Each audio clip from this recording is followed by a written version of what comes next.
Music theory is a pretty vast subject. It's the culmination of thousands of years of study of the objective mathematical truth of what I would call sonic geometry. You know, the study of sound and frequency and how we perceive it as music. The resultant body of information from that study is so vast that it's years and years and years, decades of study, maybe lifelong. And so that's prohibitive. The sheer size of all of this becomes prohibitive to get started. How can I ever know all this information? And here's the deal. You don't actually have to know it all. Hey, welcome back to the channel. My name's Chris. Today you will learn that understanding music theory isn't hard at all. It's just going to take a long time. We're going to focus on the formulas and the idea of how to get information rather than the information itself, right? How many chords are there? How many scales are there? How many chord progressions are there? You don't need to know the answers to that stuff. All you need is the formulas to get to the answers. Here's a great metaphor. In middle school, the geometry class, I don't need to know the line segment length of every single triangle in the universe. That's a piece of information that we don't need. I don't need to know that. But when I come across a triangle that I'm interested in or that I need to know, what I absolutely have to have is the formula of how to find out the information that I need. So that's what it's all about.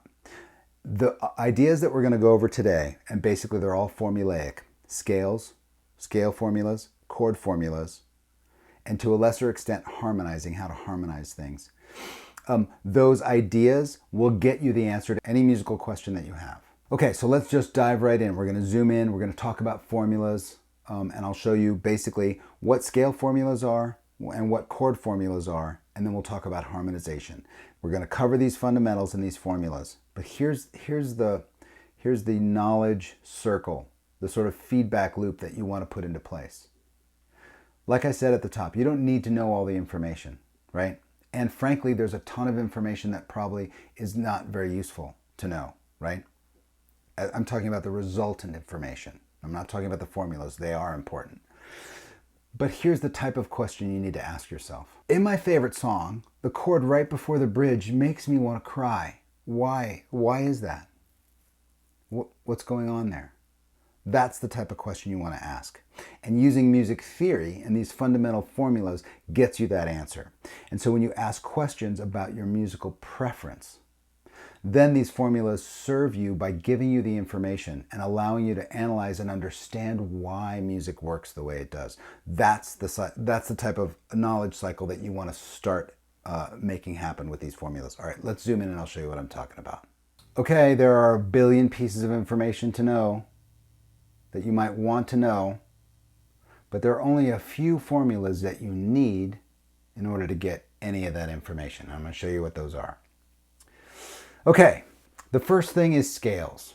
Now, in the order of sort of the evolutionary or DNA structure of music, the interval is the smallest, most fundamental piece of information, and it's basically just the distance between notes.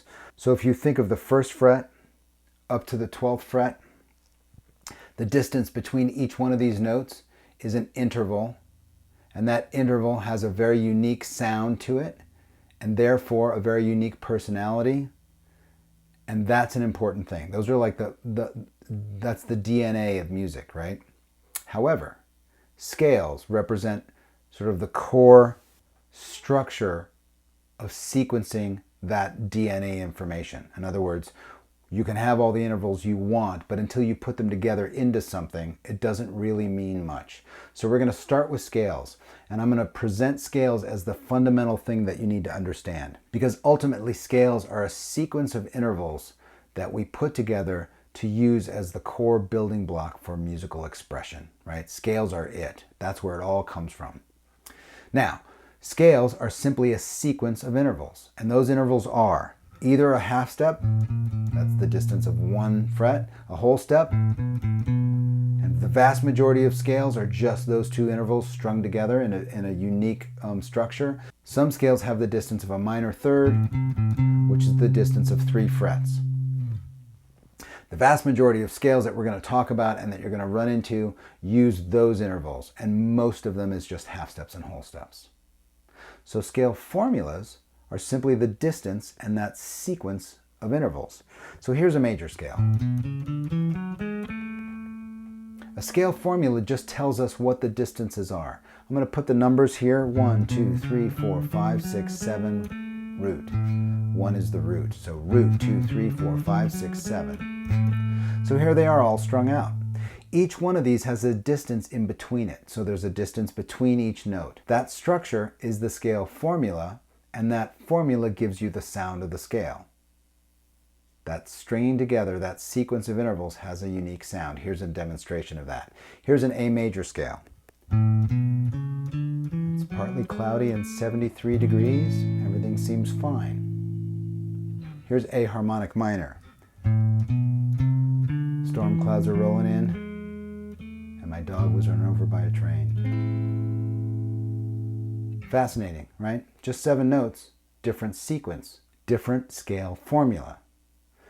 So here are the notes. There are 7 notes. 1, 2, 3, 4, 5, 6, 7, 1. And here are the distances for the major scale. The major scale is sort of the fundamental scale of all scales. All the billions of pieces of information about other scales will relate to this structure. And that structure is whole step between the root and the 2, whole step up to the 3, half step to the 4, whole step to the 5, whole step to the 6, whole step to the 7, half step back up to the root. Now here's the brilliant thing. You don't need to know that. You just need to know it exists and how to understand it.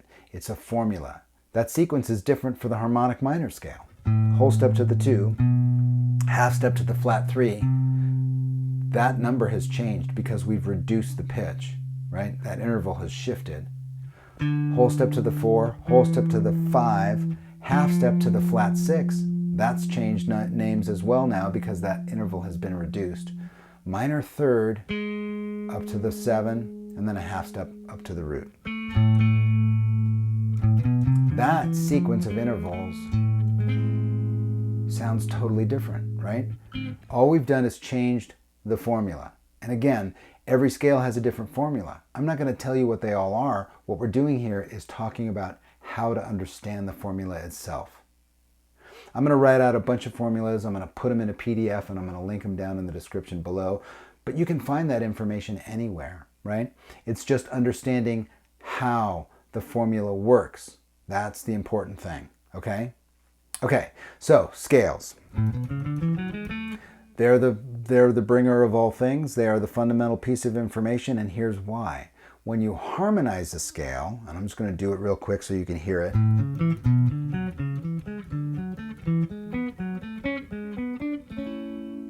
It produces chords. And chords, of course, are the basis for harmony, right? We have chords moving to other chords and it sounds a certain way, and that's why our favorite song sounds the way it does.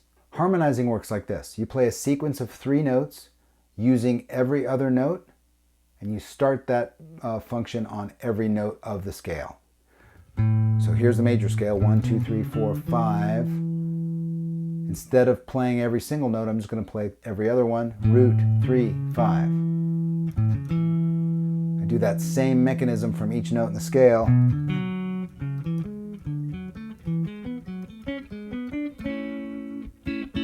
Now those are arpeggios, meaning I'm playing the chord one note at a time, but what you're hearing is this.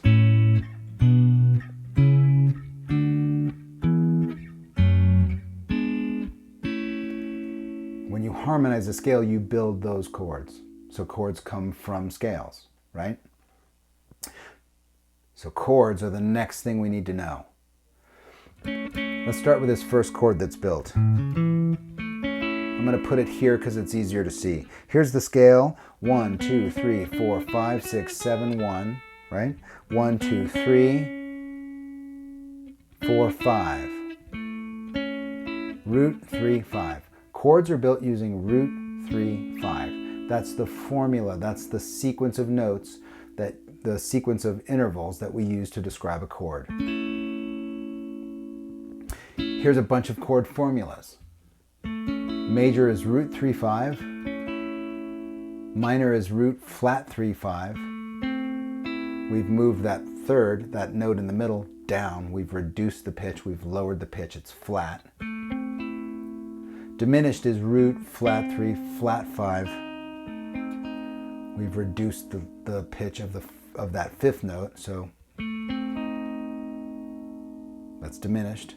Augmented is root 3, sharp 5. We've raised the tone of the fifth and made it the sharp 5. Some other chords, suspended is root 2, 5 or root 4, 5. Each one of these chord formulas describes the distance between the notes in the chord. These are fundamental formulas. You can describe any chord you want with this idea. Now there are going to be seventh chords, dominant seventh, minor 7 flat 5. There are going to be chords with extensions on it, minor 11, Sean Daniel's favorite chord. Those are 4 and 5 part chords, but the fundamental idea behind the formula is the same. What is the distance between the notes in the chord? So no matter how complex the chord you come across is, you can find out what it is by applying this formula. Now I'm just using triads here, but this same idea works for any chord you come across. Those are the primary skills that you need and the primary formulas you need to answer any question you run across. Any question you run across in music theory. Okay, there it is.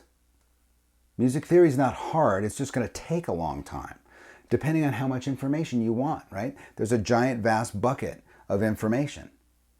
You don't need to know all of it. You just need to know how to get the information that you want, right? Again, it's about preference. Ooh, I really love the way that sounds. Why? Just ask yourself why. Be curious about this stuff. Use those formulas to ask yourself questions about your musical preference so you can get educated on how to really build that up into musical capability. That's really what it's all about. Okay, I've tabbed all this stuff out, and I've also included some of these examples and some of these ideas into a PDF. That's on Patreon. I've linked that in the description below. Head on over there if you'd like to grab that information. Also, if you enjoy this channel, what I do resonates with you, consider supporting the channel. Patreon is the best way to do that. I've also included a donation link in the bottom. And if you do donate or support the channel in any way, I thank you in advance. I can't think of anything better that I could do with my time or my life than this, and I thank you for your support. Okay, be curious. Get the formulas down. Figure out what the formulas are and use those formulas to answer the questions you have about music. And that's what music theory is all about. When you can use it like a tool like that to get yourself the information that you want, that's when it's a success. Success isn't measured by how much you know in the bucket. It's measured by how well you can use the tools to get the information that you really care about. Okay, I hope you enjoy this, and I'll see you next time.